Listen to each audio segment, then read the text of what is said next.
tell me about Sydney, where Sid starts off and where Sid ends up. Well, I think Sid knows that Sid is, her full name is Sidani, and when she is in Trinidad, she recognizes that she's lesbian, and she recognizes that to live openly, she does not want to be closeted. She's a visual artist. She wants to, I think that in itself tells you that this is a person who's in the pursuit of truth.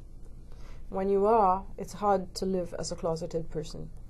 So she knows that she's going to leave Trinidad and go to some place where, not necessarily, she comes to Canada, and the suggestion is not that, oh, life in Canada is fantastic for gay and lesbian people.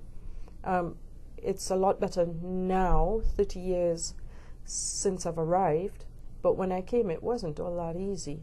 But one did find community, small pockets of community here and there.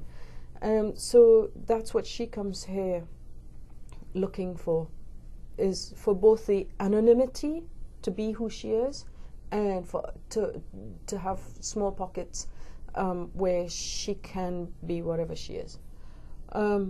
She comes and she finds that the simply because she is lesbian does not mean that a community of lesbians will suddenly make everything fine for her. There's class, there's race, there's different cultural knowledge and experience, and she has this friendship with this her best friend from high school in Trinidad, and that woman. She goes on to marry a man and have kids and so on. She continues to be straight, but they have that fabulous friendship, and Sidani realizes that what she wants actually is to be involved with a woman in a lesbian relationship who is like that person, like her straight friend in Trinidad. She won't find that in Canada easily. And a series of things, she gets involved with this woman, this English woman, who decides to give birth to a child while they're together. The boy that is a product of that, Jonathan Lewis Ade, he grows up. Well, for 10 years of his life, he's with these two mothers, and bonds more closely with Sidani than with India, his mother, India. His mother's name is India, even though she's British, which is my little thing about, the British fascination. So, Sidani eventually, she's called Sid now in Canada, and she leaves the relationship, and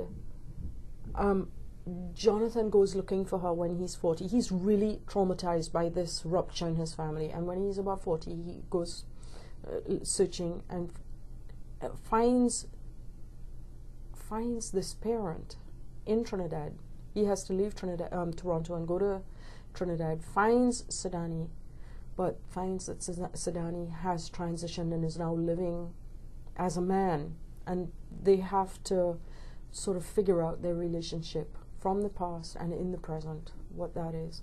But Sidani has done this, Sydney has done this, made this transition because living in Toronto as a single person, when I say single, actually, he immigrated without his family, so he didn't have the structure and the comfort of a cultural family around him, his own family. Not giving anything away, because we pretty much know that Sid's dying from the start, that he's not well, and Jonathan is there trying to get a relationship before he loses this parent. Jonathan is this white boy. Well, he's a white man now, but he was a white boy. He was brought. His birth mother is an English woman who had him in vitro fertilization and so on. So obviously with a white man. He has much more of a cultural connection with his other mother, the Trinidadian woman.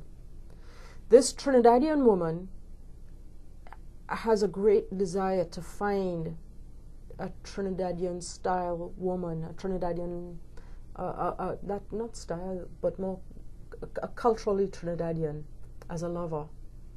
And Jonathan, in the end, takes as his lover a Trinidadian woman, and she is a sort of a she's almost bequeathed to him from by Sydney, through Sydney's funeral circumstances.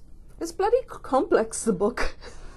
But so's life now, and identity, and great job.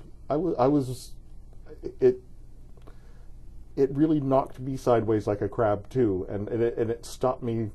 It got me thinking different patterns. It got me out of my normal pattern and started to look at things differently. So I would say that was a success for me then, and it means a lot to me that you were so open. I mean, the thing is, I don't think a book can do anything on its own. You know, you have to have a receptive, a person who's willing and open on the other end. Sounds like you were very much. So. The book is Moving Forward, Sideways Like a Crab. I've been speaking with a novelist and Giller finalists, Shani Mootoo, and Moving Forward, Sideways Like a Crab is published by Doubleday Canada.